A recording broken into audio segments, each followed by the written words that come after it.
All right, guys, this is a very special interview, right? By the time you guys see it, this will be episode 101 or so. But I am recording my 100th interview right now. And there's no one I'd rather record my 100th episode with than Mr. David Pepose. How's it going, sir? Hey, well, thank you for having me, buddy. What an honor to be part of your 100th interview. As somebody who got to start in the comics journalism scene, those are some impressive numbers. I know that not everybody can make it to anywhere near that. So congratulations to you, and thank you for spreading the good word for all things comics. Oh man, thank you. Thank you. Yeah, 100 is not was not in my mind when we started this. Sure. And this show had roots as a whole different thing. It was supposed to just be me rambling about Mhm. different topics. And then Amy from Dynamite reached out some years ago and was like, hey, actually, Nick reached out first. Was like, hey, can you Yeah. interview some of our writers? Amy, schedule it. And so we started off with Sweeney Boo and been rolling ever since. And somehow, we've had several people make return trips. I think this is your third or fourth appearance. Sounds about right. So yeah, and somehow all that adds up to 100 episodes, and I am grateful to each of you for allowing me to help you spread the word about your projects, for being able to help you tell your stories and tell some of the stories behind them. I like to Yeah. think that when this is all said and done, there will be some kid that discovers this archive of conversations, years from now, maybe even your kid. And it's like, man, dad was Yeah. really cool in 2026. So, hopefully. Yeah. If my you're bringing this up, we're talking about, I have a baby on the way, my first. And so yeah, I'm literally recording this interview in my future daughter's nursery. She's gonna be born next month. So yeah, I guess if you watch this down the line, Sweet Pea, this is Dad speaking. I hope you enjoy this interview as I talk about all things Space Ghost and Speed Racer and the OZ. Um, but yeah, that's wild. I hadn't really thought about that before. But yeah, I guess my kid's gonna have like a whole treasure trove of interviews to listen to one day. It'll be cool for her to learn how you think, at least some ways, get a Yeah, different perspective. Um, Speaking of, right, we're here to talk about a lot of things. I yeah. guess technically, I'm contracted to tell you that Space Ghost, the annual, this will be the second annual for Well, Volume 2, is due out in stores on July 15th. And if you're listening to this on release week, you can still pre-order this at your local comic shop by June 22nd.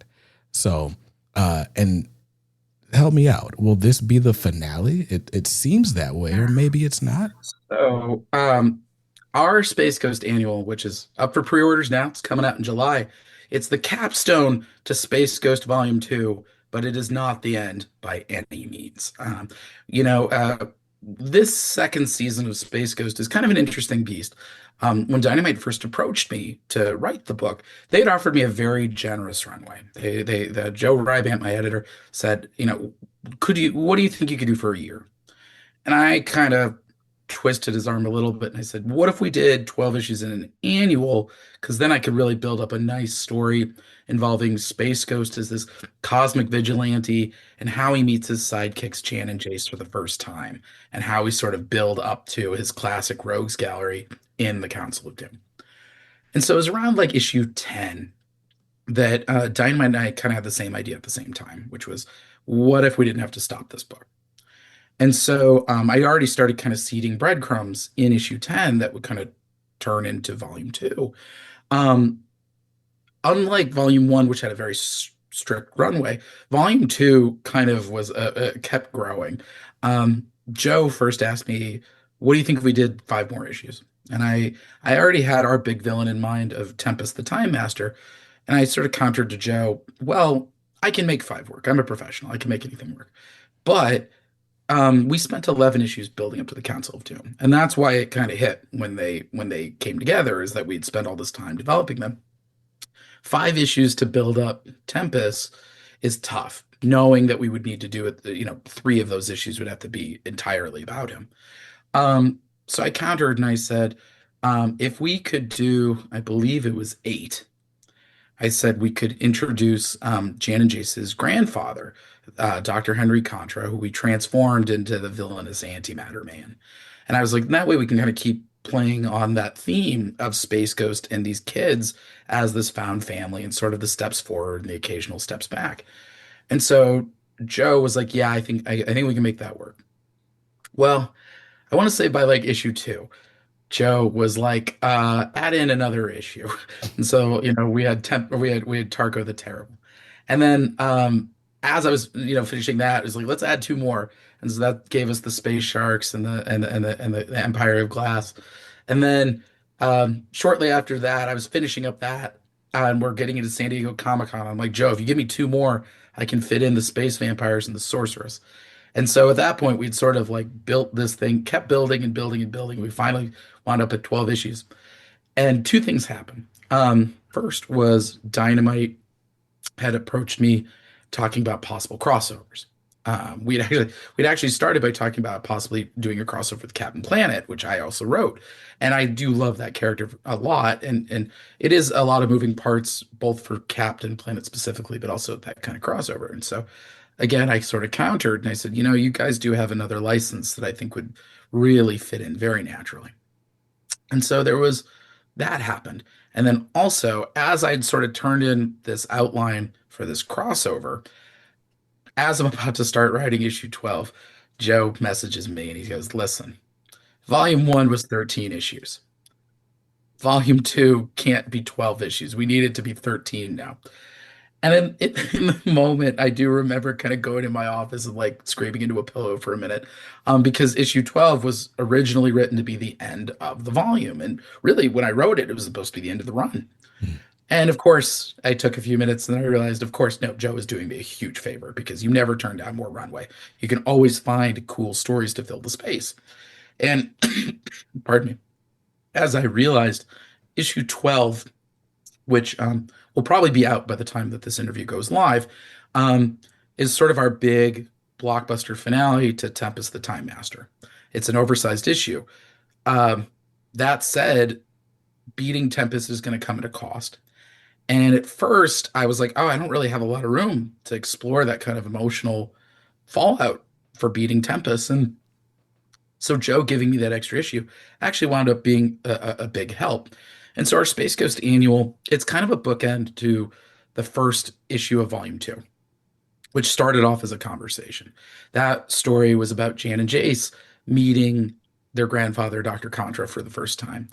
And the theme was sort of, why does the universe need a space ghost? They were sort of explaining that to him and also explaining why the man behind the mask is so important to them, all while maintaining their own secret identities. And meanwhile, we saw Space Ghost and Blip fighting against the Toymaker, Tempest's first of his time tyrants. And he's kind of going through it, this idea of what happens if I don't have these kids in my life anymore. Space Ghost Annual is kind of our answer to that conversation, in that Space Ghost has to have a conversation with a very surprising source where he's sort of figuring out, like, can I do this anymore? He'd been walking the tightrope between being a superhero and a surrogate father all this time, and something's going to really throw that equilibrium out of whack. And so, as Space Ghost is sort of having this long, dark night of the soul, we're going to cut to another adventure of Space Ghost and the twins fighting some of my favorite Space Ghost villains. They are so obscure and off the beaten path. They're stopping a thief named Magnus, who's kind of like the Doctor Octopus, or maybe the Stilt Man of the Space Ghost universe. He's got this suit of armor that's got telescoping arms and legs, and they've got weapons attached to them. And his partner, this mysterious reality warping being known as the Alien. And so Magnus and the Alien, they've been stealing from salvage worlds in the wake of Tempest's rampage. And they have happened to steal a piece of technology that's particularly volatile. And if Space Ghost and Company doesn't get it under control fast, it could blow up half the city.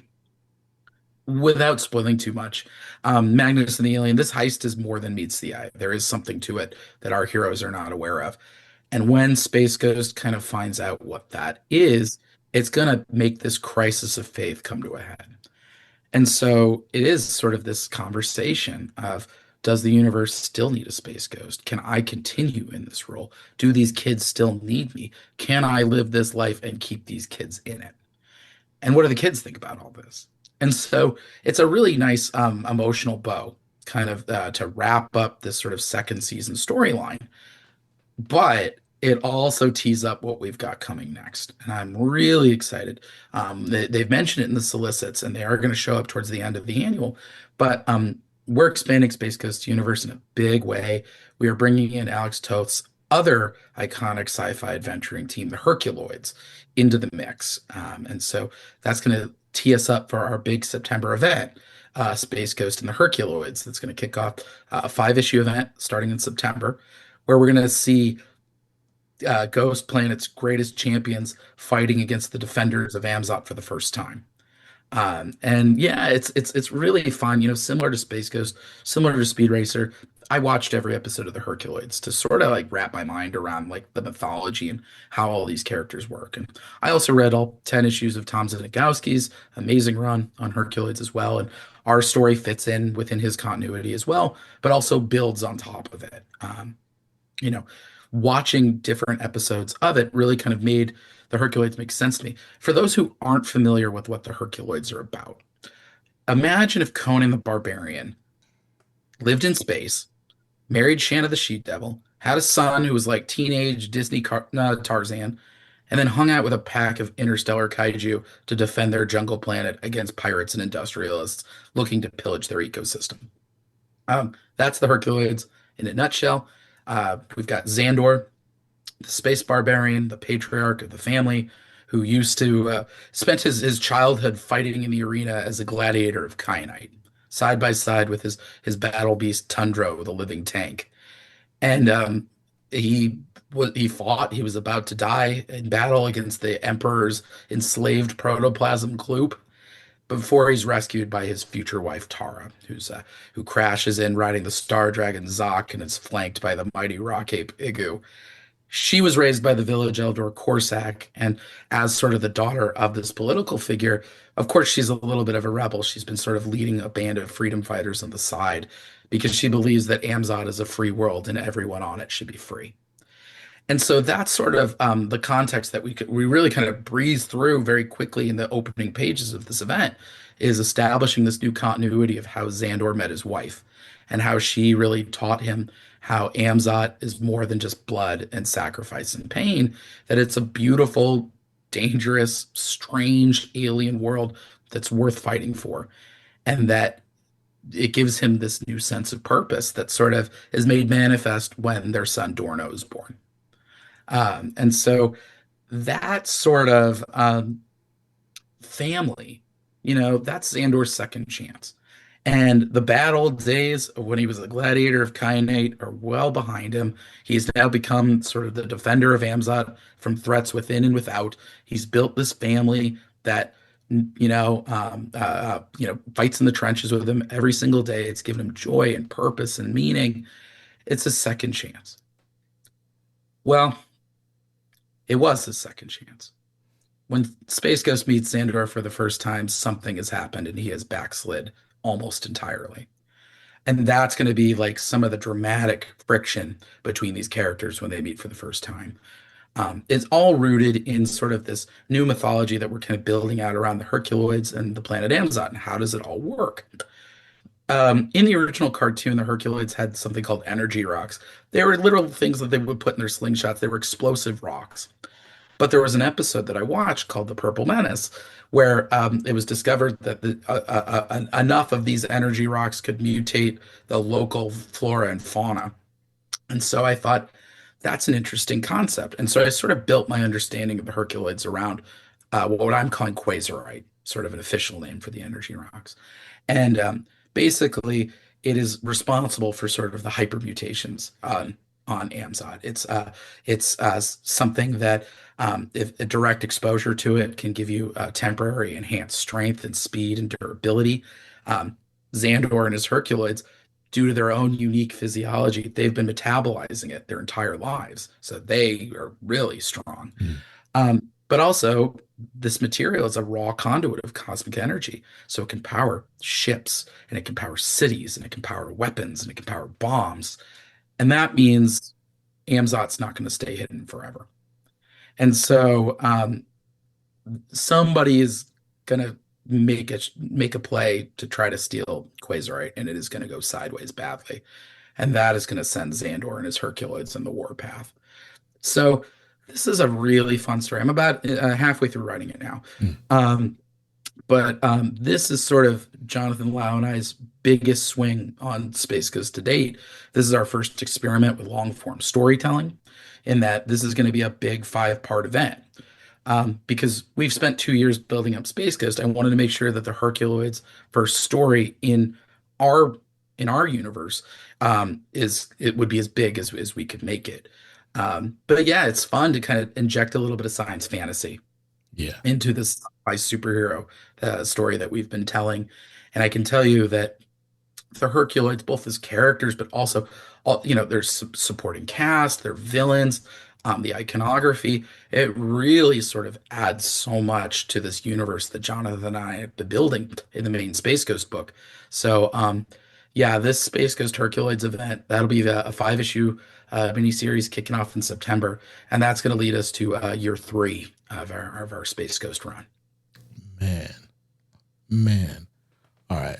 A couple of loops I'm going to have to close in my brain or the interview will go awry. Yeah. Right. So, first, Quasarite. Have you ever seen Meteor Man?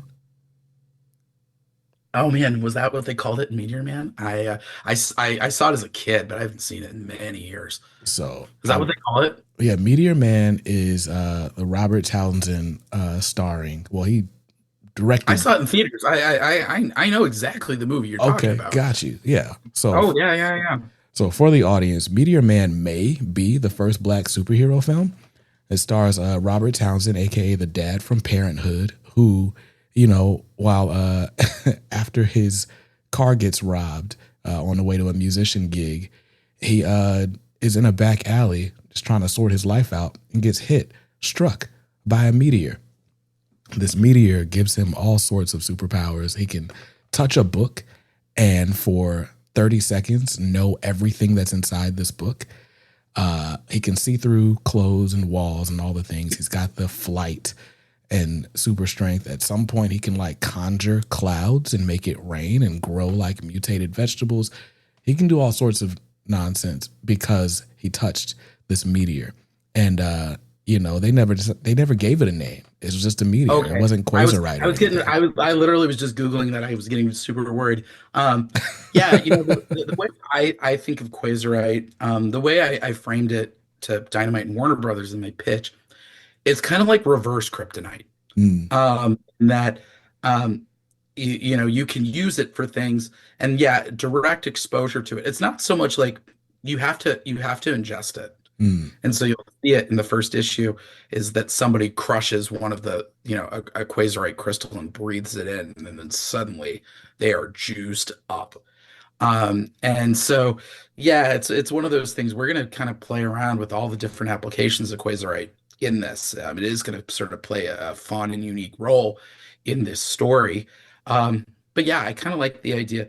The Herculoids are all about defending their pristine planet from people who are looking to exploit them. And I think that kind of speaks to the core dichotomy between mm, Space Ghost and Herculoids, is that Space Ghost he's a superhero. He's meant to defend the defenseless.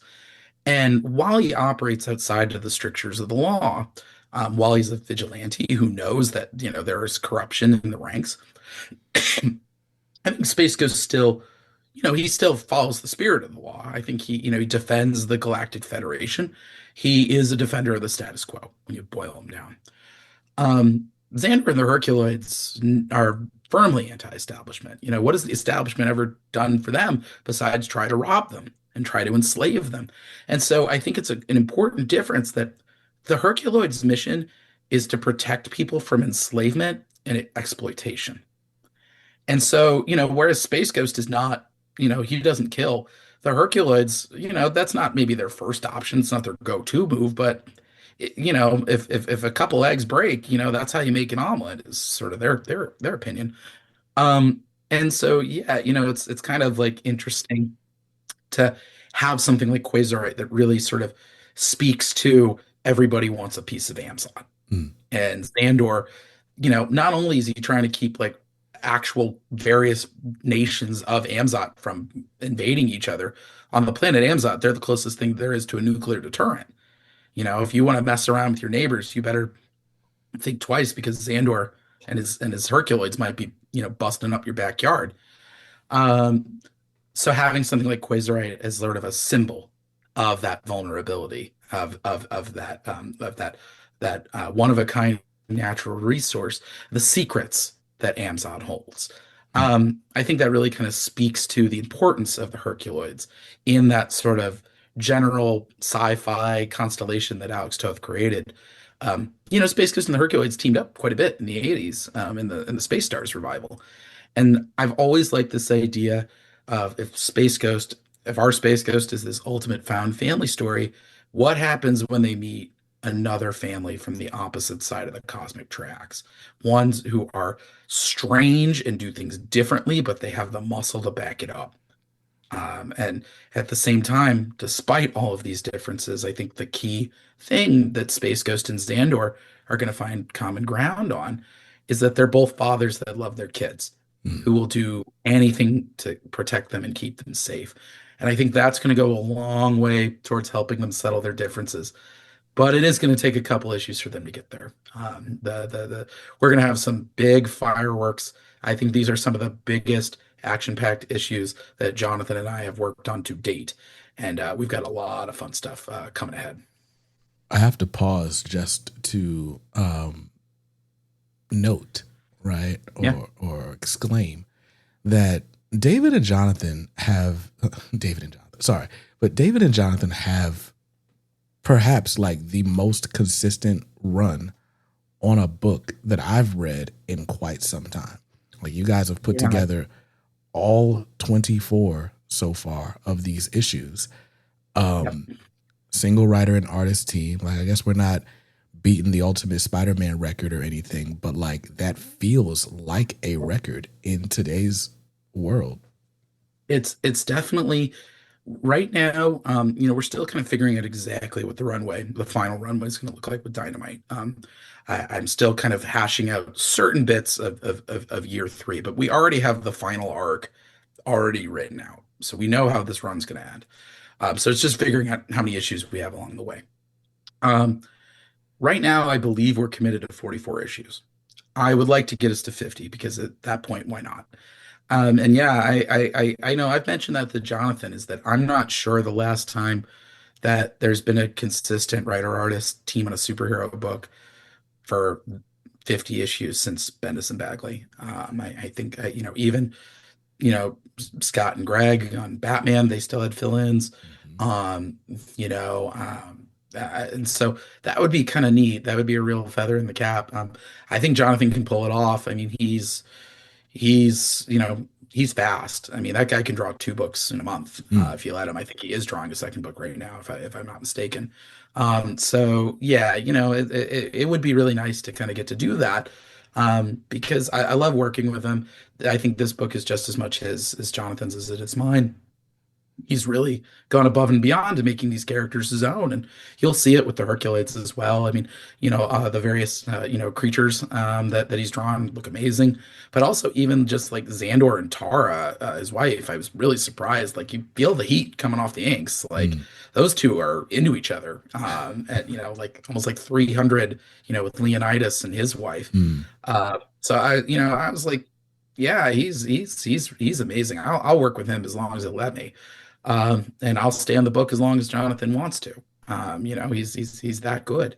Um, but yeah, this book is really it's very special to me, and I think it's because it really reflects some kind of core elements of my life.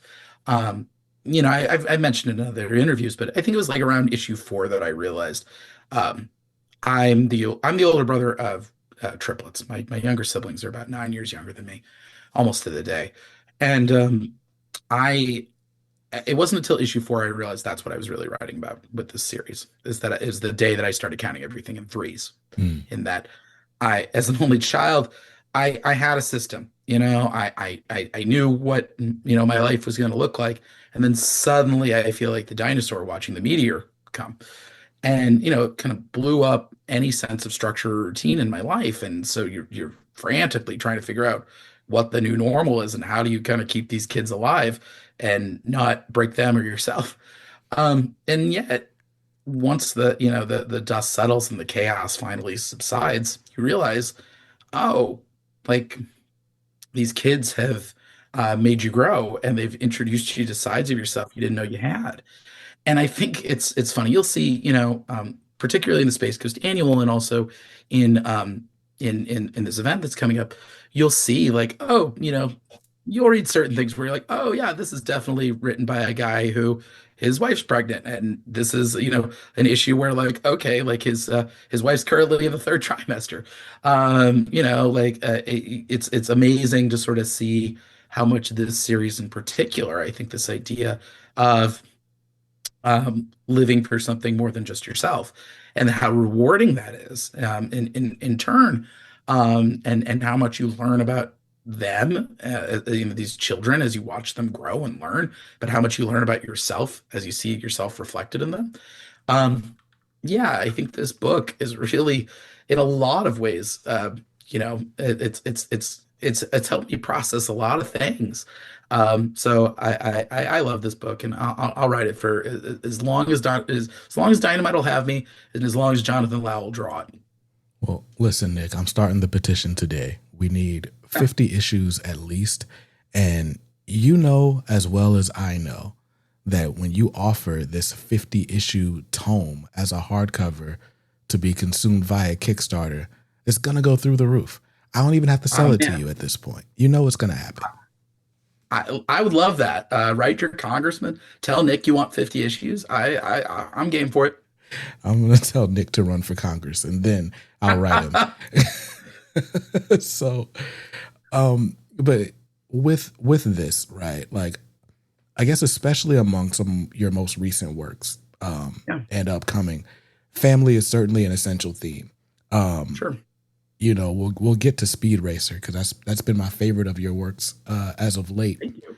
But I'm curious with this Space Ghost and Herculoids, the sort of Yeah, contrast between Dax and Xandor. Like yeah, one, like having a home to fight for, whereas for Dax it's like home is the spaceship, but as long as I got these kids and this monkey, like we're good. Like yeah, that's home. yeah, But I mean, he's essentially a wanderer. And you spent a lot of time in the first year kind of breaking him out of that, like, I'm a lonely wanderer yeah. into like caring about people. And now he's coming Hmm. up against this group that's like, yeah, we care about each other and we defend the land. And I'm curious, I guess without spoiling this book that's not, we haven't even seen the first issue of, but I'm curious as Yeah. like how that plays. It's a great question, and I really appreciate the way you framed it because it's very clear that you read the work and you really understand it. And that I love that dichotomy between Space Ghost and Xandor. Because yeah, they couldn't be any more different. Space Ghost sort of got all of his trauma overnight. His planet was attacked. The dead planet Vector. He's the sole survivor of the invasion of Metalis, and it killed his wife and his daughter. And so he spent 10 years kind of pushing any sense of humanity down, literally living in this in the ruins of his dead planet, now called the Ghost Planet. He's just been pushing his humanity down. And I thought there's a reason he wears that mask. There's a reason he calls himself Space Ghost. That old life is gone, and that old version of himself is gone. And so yeah, he spent all this time kind of in this state of arrested development. That he's just been like out there just fighting pirates, just processing his pain through his fists. And it isn't until Jan and Jace show up that they kind of coax that humanity back out of him. That it's hard to sort of keep that persona when you've got an audience, especially of Yeah. effervescent tweens that are running around on jetpacks. Um, and so, yeah, Xandor is sort of the opposite in that his pain and trauma he did come by it honestly. It took him a long time. It was many, it was basically the end of his childhood all the way through his adolescence up until adulthood. And at the same time, building that family with Tara and Dorno and the Herculoids themselves, that's given him, I think, he wasn't resistant to the idea in the way that Space Ghost was. I think Tara is sort of the key to all that, I think having that sense of romance, that gives him, I think he was more incentivized to go for that, than Dax with the kids. Um, but at the same time, yeah, you're right that their purviews couldn't be any more different. Space Ghost is out there sort of fighting all over the galaxy, whereas, you know, Xandor, he's got his home turf to protect. He's not going anywhere outside of Amzot until this series. Um, and yeah, it's very much, it's a city mouse versus the country mouse. I mean, I think there's a little bit of uh, uh, uh, a little bit of dick measuring, for lack of a better term, between these two guys. When they start out, I mean, City Mouse versus Country Mouse. Space Ghost is kind of like essentially like this backwards bumpkin, and meanwhile, Zendor's like this guy wouldn't survive a day in the pits. And I think, yeah, it's Space Ghost. Anyone who's read my run knows that he is my grumpy guy. He is oops all fists. He's got the power bands, but that's not his first choice. He'd rather get up close and personal. He takes, I think, a little perverse sense of pride in knowing that he is the scariest, strongest, toughest guy in any room. But Xandor's not from around here, and he's not buying what this clown in a mask is selling. Mm. He's like, I literally ride on a dragon. I'm not scared of you, man. And that's kind of fun to sort of see these guys who, like, when they first meet, they are not each other's biggest fans by any means. And it's going to take a little while to sort of bridge that gap, and I think it will ultimately come down to the kids, of just seeing the kids interact with one another. And it's sort of, I mean, it's like, okay, your kids are friends with somebody, and like, the other dad's like kind of a jerk, but like the kids get along so well that I guess I have to learn to live with this guy. So, eventually they'll wind up having barbecues together on Amzot, but it's going to take a little while for them to get there. But yeah, I think, they again, they're sort of, they come from the same place, but they really branch off in two very different directions. And I think that was the smart thing that Alex Toth did with those characters, is like he had done the sci-fi superhero thing for so long, and then veering into like science fantasy. You Mm. can see like the pulp DNA in Herculoids, and it certainly is a return to me for returning to certain muscle groups, both in terms of sort of the fantasy infusion that we have in the OZ, but also I wrote Conan the Barbarian. I wrote his last story at Marvel in Savage Avengers, and his voice certainly came through a lot when I was trying to write Sandor. There's that sense of poetry, of nobility to his voice, that this is a man who lives outside of civilization, but somehow comes off as more civilized than you and me. Mm. And we have a line early on in the crossover where like Xandor doesn't really believe that our so-called civilization is anything other than savage. And so, yeah, it's a really fun kind of thing. I mean, they are fun characters, with a lot of cool imagery that we can draw from, and it really kind of just helps kind of push our this universe onto sort of its next bigger phase. Man, no, that's exciting. And I think just the first of all, I in my head, I was picturing Thundar. You were talking about the Herculoids. So I was looking up Yeah. the right. But But they do have certain commonalities. I mean, Thundar was sort of a post-apocalyptic thing, mm, um, whereas the Herculoids are not. But it's really those designs of the yeah. Herculoids themselves that are so iconic. I mean, You've got Zoc, the Star Dragon, who metabolizes cosmic energy and she can fire beams out of her eyes or her tail. You've got Igu, who's like King Kong meets Ben Grimm. He's my favorite. I love that guy. He's the smartest of the Hercules. He's the sweetest and the funniest. He can use tools because he's a primate, but also you mess with his humans and the gloves are off.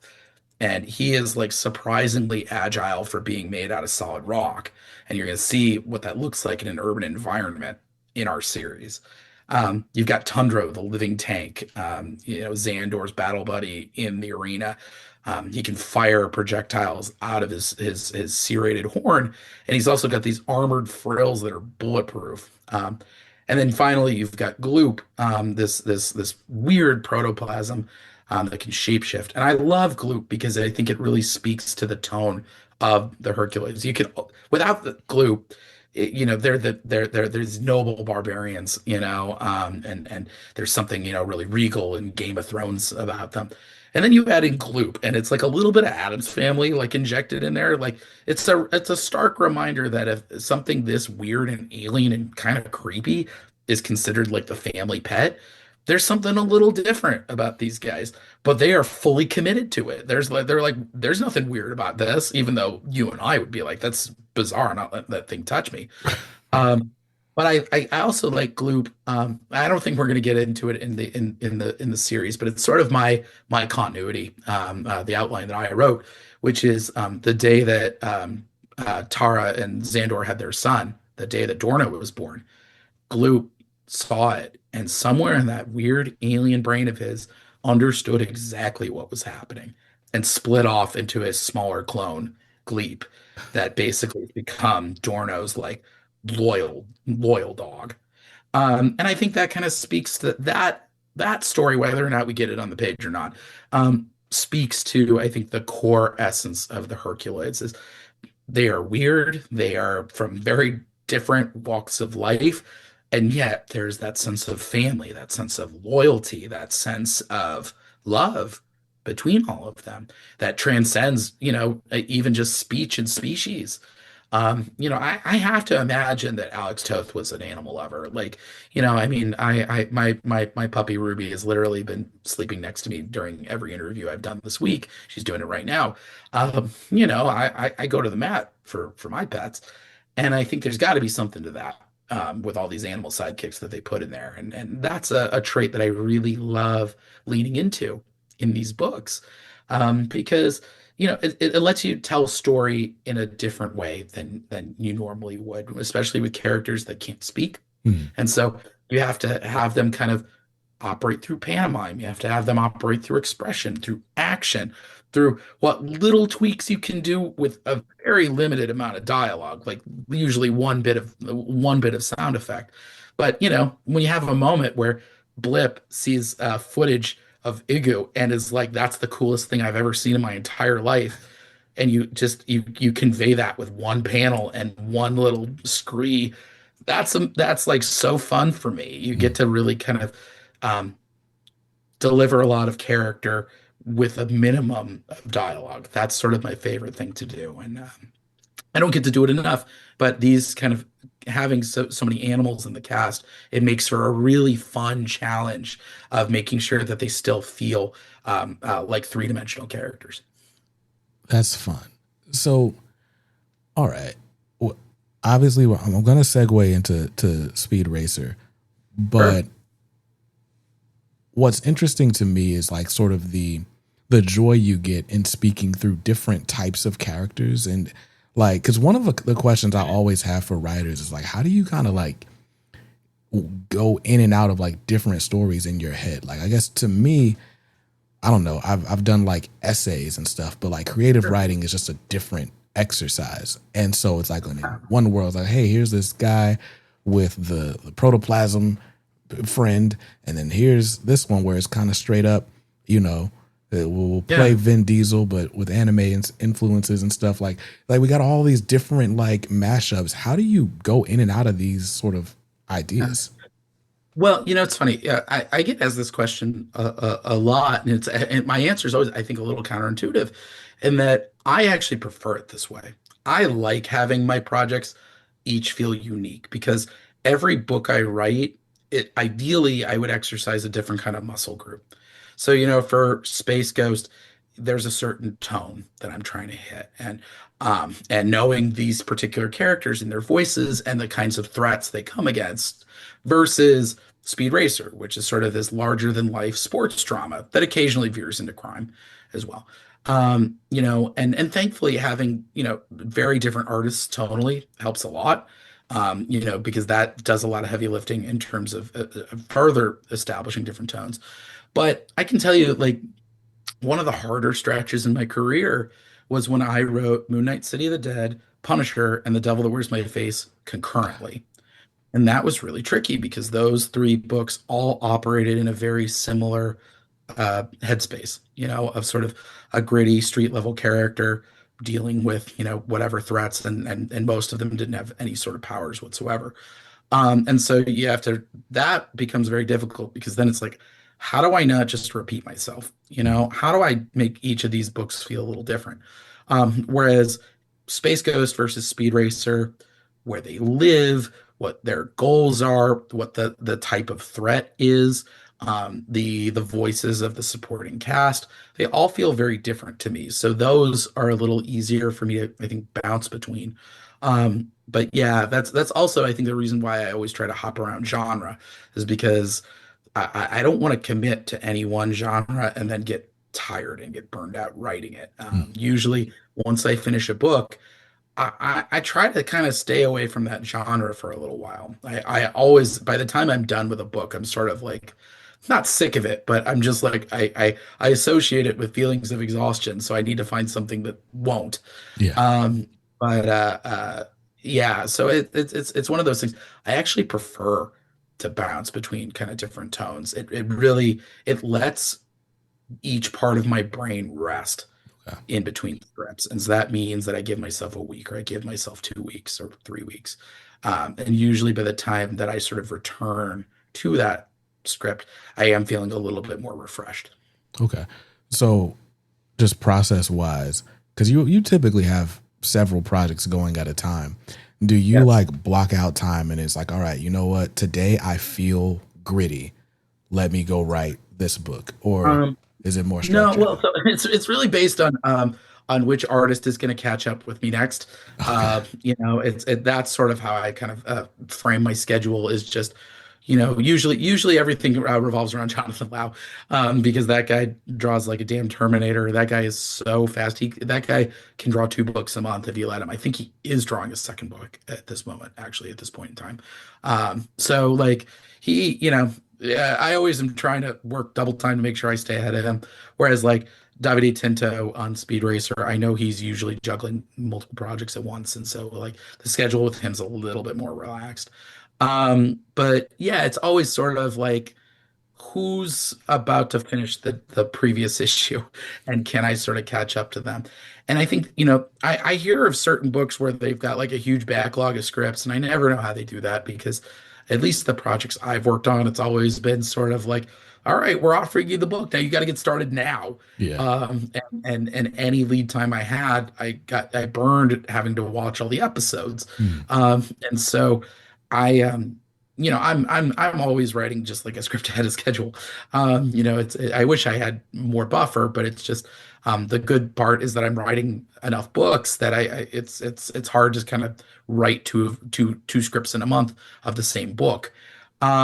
So yeah, it's really more of just like who needs the script right now? Who needs the script by next week? That's the script I'm working on this week. And that's sort of um yeah, usually it kind of breaks itself up nicely in that regard. But yeah, it's definitely always a trip, especially when sometimes books come out on the same week, like we're seeing on the week of June 10th, where both Space Ghost and Speed Racer are coming out the same week as my Kickstarter launches. So sometimes you just have to kind of juggle a lot of balls in the air and just do your best. Nice. So we've run out of time to talk space or Speed Racer. What I'm gonna do is I'm gonna ask you a question, and that Yeah. is, what's the thing that I feel like with every project we got to learn something about either ourselves or the way we see the world. what has Speed Racer taught you? Speed Racer it's honestly it's the story of my career. Like that, like the idea of somebody who's passionate about something, who lives and breathes and eats and sleeps it, and then kind of unexpectedly takes a shot at going pro, and sort of the pressure that's underneath that, and the lessons you learn, and the setbacks you have, and failures, and how do you get up from that, and the people who sort of help drag you across the finish line along the way. Speed Racer is the story of my career, 100%. And so I feel a lot for that character. I really like writing him, and yeah, because I know what those pressures feel like, and I know the joy that happens when you sort of rise to the occasion. And so, but yeah, I still feel like I'm a journeyman writer who has a lot to learn, and Speed is kind of my avatar in a lot of ways in that regard. That makes so much sense because that's my probably my favorite aspect about that book is that Speed is always in over his head. Even when he's confident, it's like Yeah. he's constantly learning. Like, oh wait, no, I bit off a little bit more than I could chew, and he's got plenty of people to like kind of steer him back in the right direction. But it's still his talent and ability that he's got to be able to sort of get control of in order to win a situation or especially a race. Yeah. And then of course, Rex kind of coming in and helping things is always amazing. The way you guys work in tandem, by the way. Yeah. I'm so thrilled with the team that I work with. I mean, just amazing crew from top to bottom, and yeah, it's been a real joy to work with Dave Tinto and Joe Canola and Buddy Bowden, our amazing letterer, and our editors Chaz Pingburn and now Sarah Bronstad. Yeah, it's just a good crew. I really enjoy working with them, and I'm excited for people to see what we've got coming in our Demon on Wheels storyline that's kicking off next week. Nice. Chaz. I've not heard that name in a minute. Since did you ever read Metal Shark, bro? Yeah. That book is fun. Um Yeah, well, that Chaz is is the one that brought me on Speed Racer. So, good guy, good editor. I like him a lot. nice. All right. You've got a Kickstarter launching the same Yes, week I that do. Space Ghost and Speed Racer come out. Let's talk about it. What is the OZ? Yeah, the OZ, my pride and joy. The OZ is like Mad Max meets the Wizard of Oz.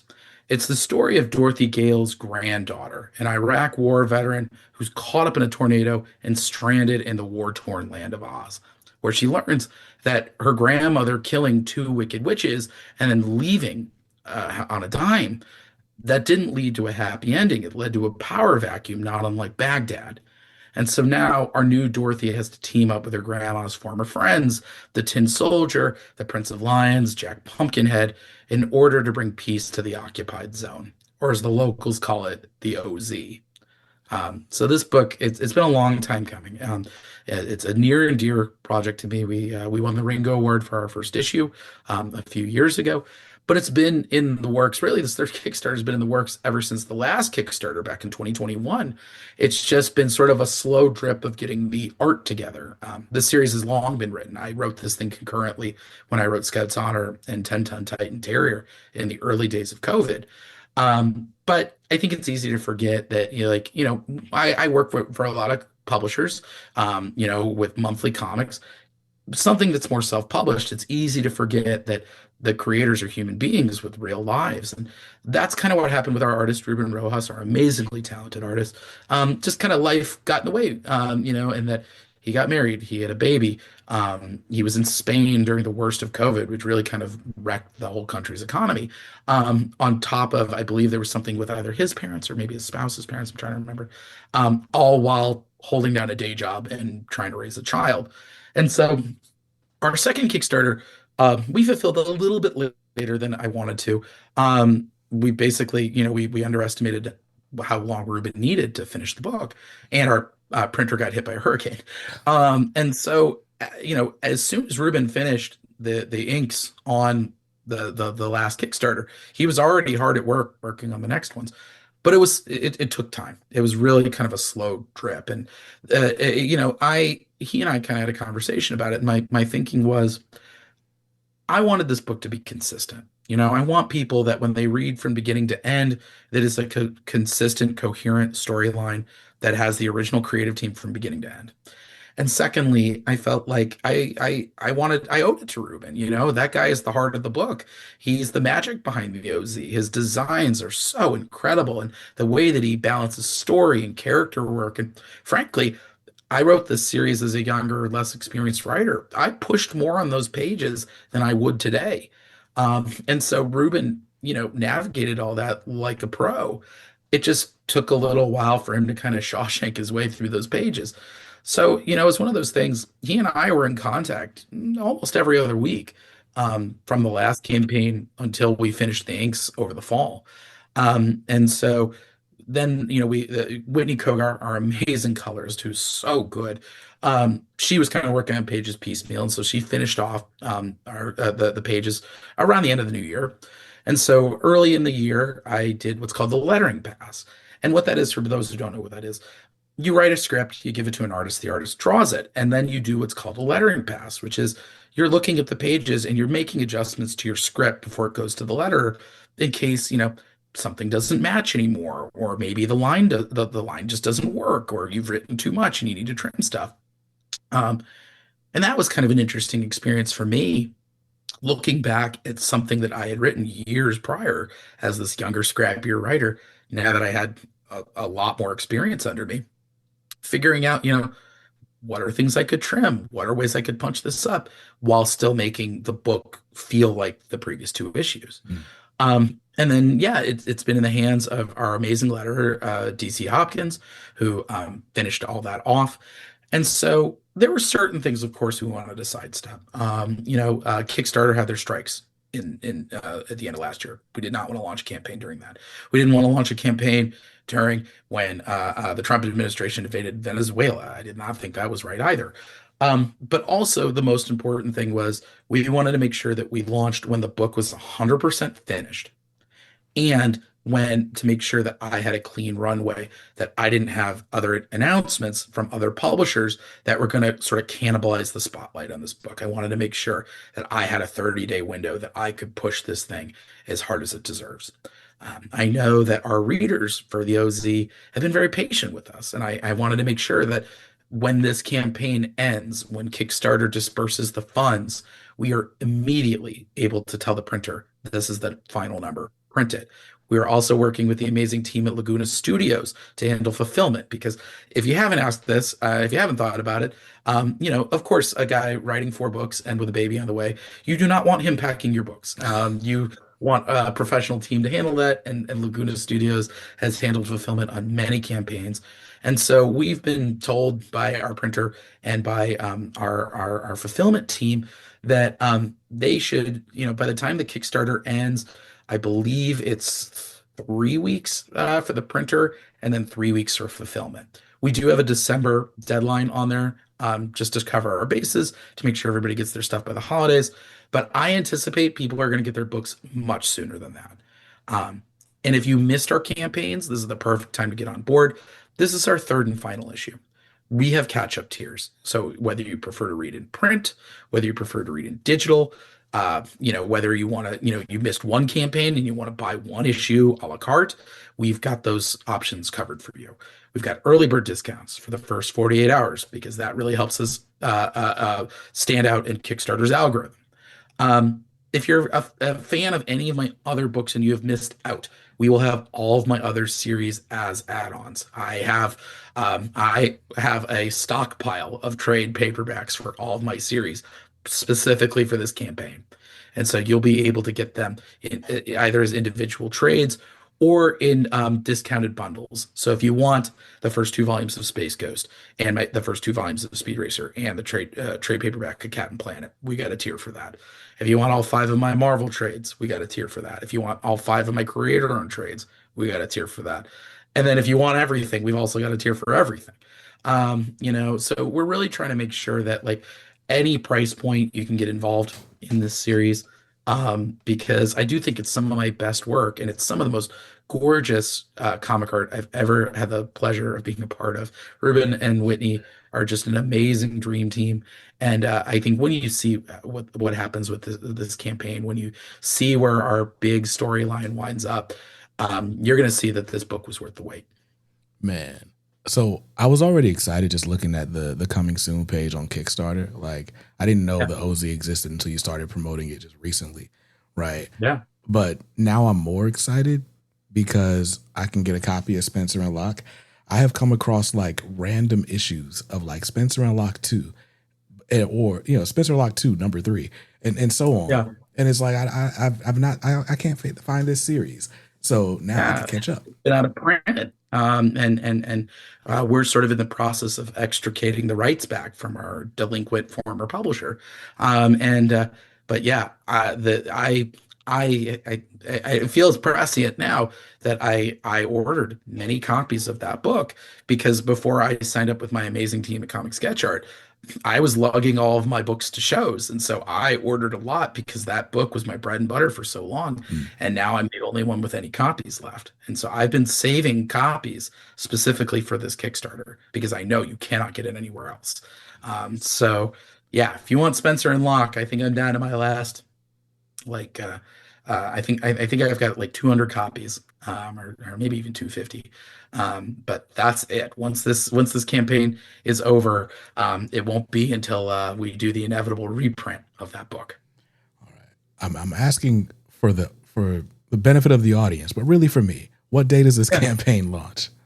yeah. The OZ kicks off first thing Monday, June 8th. Okay. And we're going to be going for a 30-day campaign. And yeah, we're going to have all sorts of exciting stretch goals for this campaign.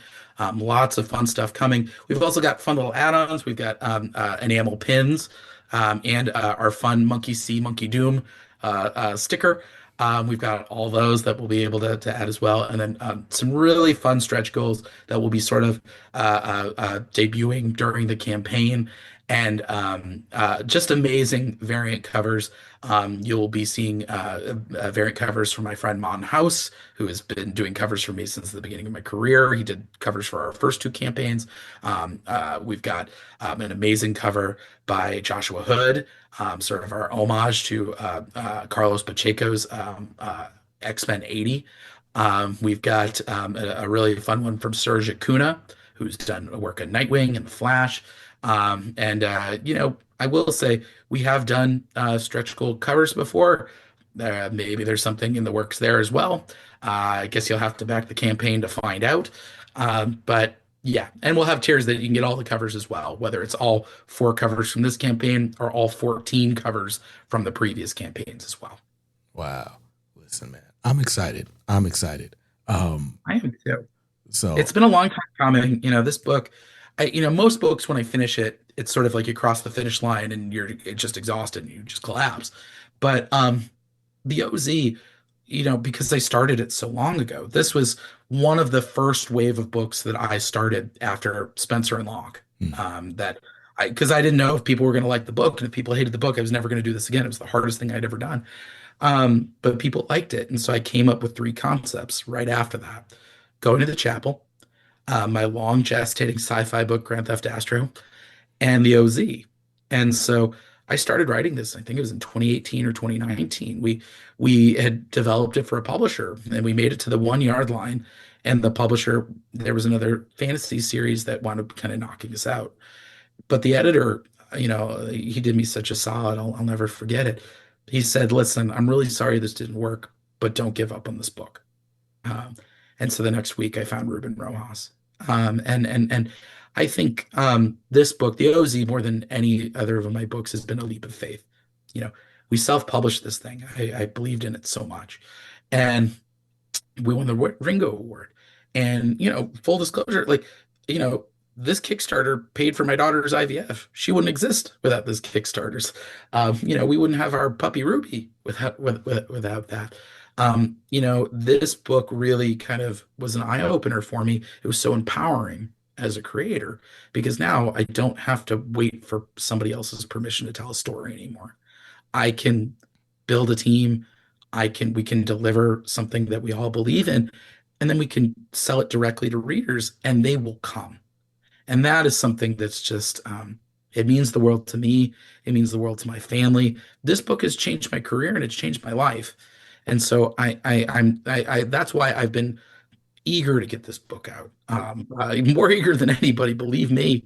And I'm so thrilled that we are finally about to bring our action-packed conclusion to the world. I couldn't be prouder of this book, and I really do think that Ruben and Whitney and Dave Hopkins, I think they really stuck the landing on it. Man, I couldn't be more excited for you. I'm excited for this journey that you're about to go on. Fatherhood is fun, like girl dads unite. I can't wait. It's amazing. Having gone through, and at risk of oversharing, right? But having gone through like Yeah. fertility challenges and all the things, my first two kids are 10 years apart because Mhm. of those types of challenges. And Yeah. so it's like to see other people get that joy and like just really get to relish it and Yeah. have fun with it, right? Like it's a lifelong commitment, of course, but it's like the most Sure. rewarding thing ever. I'm so excited that you get to experience it. I appreciate it. I prayed to the universe I'd get my own Jan and Jace, and I think it might happen. So the joys of IVF, you know the genders of everything going in. And I promised my wife and I are not the crazy types that are picking embryos based on gender. We strictly told the doctors, please pick whatever's the healthiest. But it is kind of weird to know that what we knew what gender the kid was going to be starting out. Or I should say what is assigned at birth. It is a social construct. But knowing that the next three embryos are all designated male, it's kind of nice knowing sort of what the future seems to be looking like, but still leaving so much room for mystery and interpretation along the way. So yes, so you won't be seeing me at San Diego Comic-Con this year. I will be hosting my own convention at my local hospital delivery room. But yes, I'm very excited for all of this, the books, the baby. I'm excited to see all of our Yellowbird Road Warriors coming back to the Kickstarter for the OZ. And I'm excited to see everybody. I should be back at New York Comic Con in October. So I'll be able to share all sorts of fun stories then. Nice. Well, I will leave links to the campaign for the OZ in the description Thanks. down below and in the show notes for the audio listeners. Everything else, you go to your local comic shop, pre-order it. You need Space Ghost. You definitely need Space Ghost versus the Herculoids. You need Speed Racer. I've said all that I can say about Speed Racer. I feel bad because David tries to do these pull quotes every time I talk about Speed Racer, and all I got Oh, it's is good. it's just as good as the last time. I always appreciate the shout out. Believe me, I see them every time, and I'm always very grateful that you're reading because yeah, I think me and my teams are working our butts off to make sure that we can give everybody their money's worth week in and week out. And every time that you help us spread the word, it really helps us out. So thank you, thank you, thank you for continuing to do that, and thank you for everyone watching and listening. For supporting my work. I hope you'll show up for the OZ. It's at tinyurl.com/the OZ comic. We try to make it easy for people to sign up. And like I said, the first 48 hours, we're going to have early bird discounts, but we're going to have catch up in print and digital tiers. So whether you're a newcomer or you're returning to our Emerald Army, you're going to find a place with us here at the OZ. Nice. So go back the campaign, get the catch up tiers, like get all of it. You need all of it. I promise you do. And after that, stay safe, stay awesome, and read something dope today. Peace.